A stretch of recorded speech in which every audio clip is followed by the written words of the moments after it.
मंत्र का पाठ होता है, मैं वही सुनता हूं महाराज। मैंने देखा है जीवन में, एक जगह मैं कथा कर रहा था तो छोटे छोटे बच्चे जो है ना, वो आपस में क्या कह रहे थे, चलो हम लोग कथा कथा खेलेंगे। हमने कहा वाह, कथा कथा खेलेंगे। तो बच्चे जो सुन रहे थे तो क्या खेल रहे थे जानते हैं? कहा बोलो, गोविंद जय जय गोपाल जय जय, हे गोपाल जय जय गोविंद जय जय गोविंद जय जय गोपाल जय जय गोविंद जय जय गोपाल जय जय।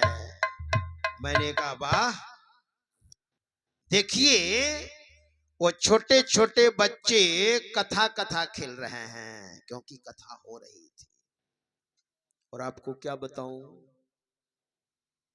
हमारे यहाँ एक अभिनेता आए थे, उनका कार्यक्रम था, और ऐसा रफ रफ रात में गाना गाया, वो बच्चों ने सीख लिया।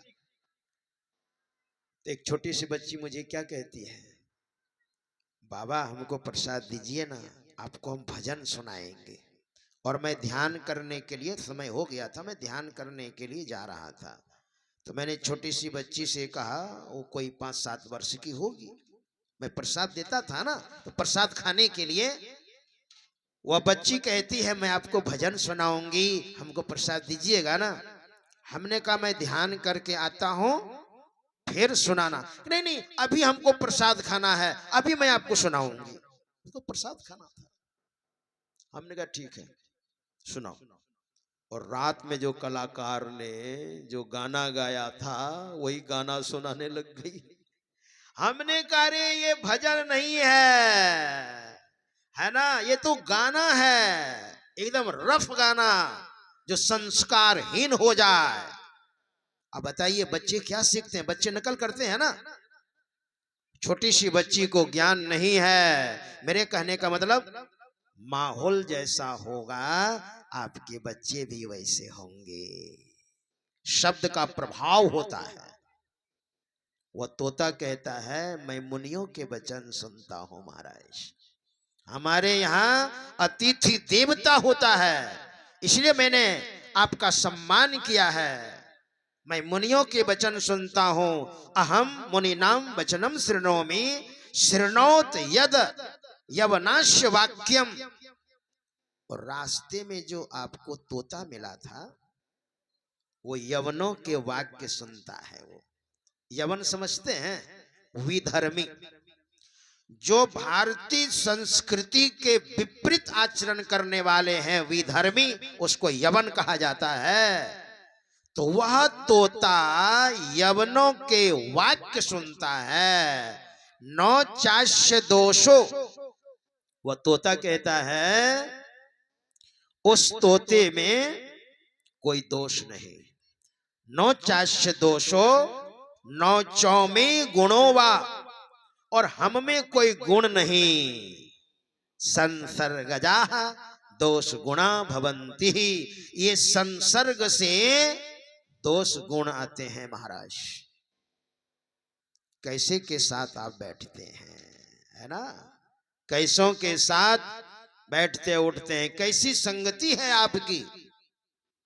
इसलिए अच्छे लोगों के साथ बैठना उठना चाहिए, संगति करनी चाहिए। पहले लोग एक ही बार में गलत काम नहीं करता है।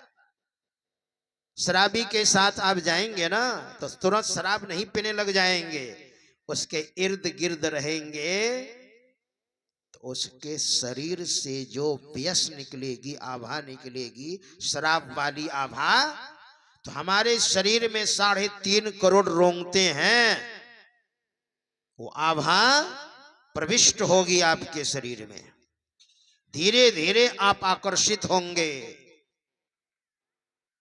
और धीरे धीरे थोड़ा थोड़ा पीते पीते 1 नंबर के शराबी हो जाएंगे आप। खैनी खाते खाते आदमी धीरे धीरे खाते खाते एकदम खैनी खाने वाले हो जाते हैं, है ना। बूंद बूंद से घड़ा भरता है। जैसे थोड़ा अध्ययन करते करते, थोड़ा ध्यान करते करते लोग ध्यानी बन जाते हैं, अध्ययन करते करते विद्वान बन जाते हैं। उसी तरह से संसर्गजा दोष गुणा भवंती। भगवान शंकराचार्य के शिष्यों ने बड़ा सुंदर जिज्ञासा की है। गुरुदेव, वासो न संगः स कर विधेयो मूर्खस्य नीचस्य खलस्य पापे। कहा गुरुदेव, किनके साथ बैठना उठना चाहिए, किनकी संगति करनी चाहिए और किनके साथ नहीं बैठना उठना चाहिए, किनकी संगति नहीं करनी चाहिए। तो भगवान शंकराचार्य ने कहा, सुनो जी, मूर्खस्य नीचस्य खलस्य पापे। मूर्ख की संगति कभी मत कीजिएगा। अब कहिएगा महाराज मूर्ख, भगवान शंकराचार्य कह रहे हैं मूर्ख की संगति नहीं कीजिएगा, नहीं तो मूर्खता आने लग जाएगी आपके अंदर धीरे धीरे धीरे धीरे धीरे। संत कबीर साहब ने बड़ा सुंदर एक जगह कहा है, ज्ञानी के हम गुरु हैं। जो ज्ञानी हैं उनके तो हम गुरु हैं। मूर्ख के हम दास। जो मूर्ख है उसका तो हम दास हैं। क्यों? तो उसने उठाया डंडा तो हमने जोड़ा हाथ।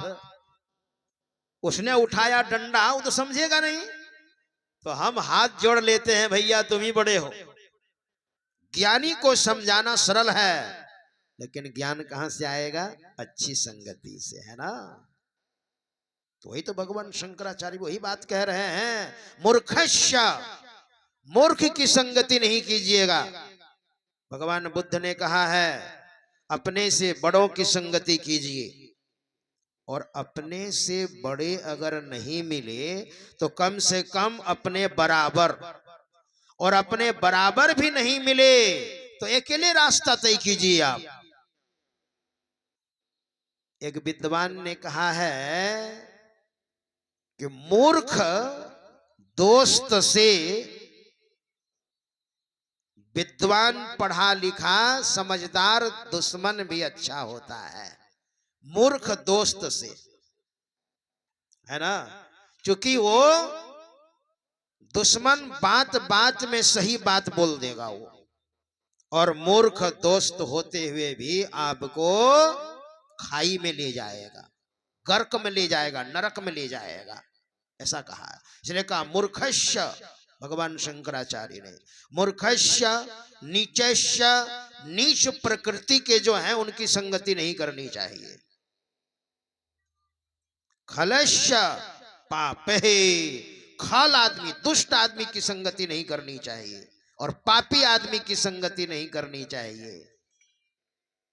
जहां सत्संग होता है वहां बैठिए, अच्छा विचार जहां है वहां बैठिए।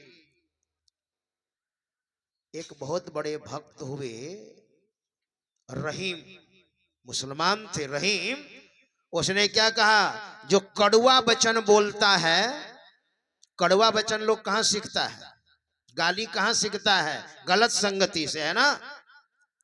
कड़वा वचन जो बोलता है, परमात्मा उसको कौन सी सजा देते हैं? तो बड़ा सुंदर उदाहरण दिया है, खीरा सिर से काटिए मलिए नौन लगाए,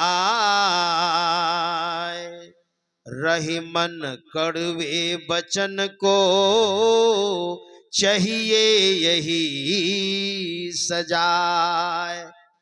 खीरा खाने वाले क्या करते हैं? जिधर लत में खीरा लगता है, थोड़ा काला काला होता है ना, तो उसको क्या करते हैं खीरा खाने वाले? उसको चाकू से काटते हैं थोड़ा सा। अगर नहीं जानते हैं तो सीख लीजिए। और उसमें नमक डाल करके उसको रख करके ऐसे ऐसे घसते हैं, तीतापन को निकालते हैं। तो रहीम कवि कहते हैं, भक्त थे भगवान श्री कृष्ण के, वो कहते हैं कि खीरा सिर से, सिर इसीलिए कहा कि उस ओर जो है ना वो लत में लगा रहता है, उसी ओर, और उधर ही कड़वाहट होती है। तो खीरा सिर से काटिए और मलिए नौन लगाए, नमक डाल करके घसते हैं, तीतापन को निकालते हैं। तो रहे मन कड़वे बचन को, चाहिए यही सजाए, यही सजा मिलेगी, है ना। अच्छी संगति से अच्छा ज्ञान होता है। अच्छा, घर में लड़ाई झंझट क्यों होती है? घर में झंझट जो होती है बात के कारण, शब्द के कारण, बोली के कारण। हमारे गुरु महाराज जिनकी तस्वीर सुशोभित है, हमारे गुरुदेव कहते हैं, सत्य सुहाता बचन कहिए, चोरी तज दीजै, तजिए नशा व्यभिचार, तथा हिंसा नहीं की जाए। सत्य सुहाता बचन कहिए, सत्य हो और सुहाता हो। सत्य सुहाता का मतलब सत्यम बुर्यात प्रियम बुर्यात, सत्यम अप्रियम न बुर्यात। सत्य हो और सुहाता हो, सुनने में भी अच्छा लगे, और सत्य भी हो। सत्य हो और सुनने में अच्छा नहीं लगे तो नहीं बोलिए। जैसे उदाहरण मैं आपको दे रहा हूं, पिताजी की धर्म पत्नी को माँ कहते हैं ना, तो कहिएगा माँ, तो कितना अच्छा लगता है। मतलब सत्य भी है और सुहाता भी है। और सत्य और सुहाता नहीं क्या है? बाप का बहू, जरा पानी दीजिएगा, तो बाप का बहू तो है ही। सत्य तो हुआ लेकिन सुहाता नहीं हुआ, है ना। तो परिमार्जित करके बोलना, संशोधन करके बोलना कहां सीखिएगा? अच्छी संगति में सीखिएगा, है ना।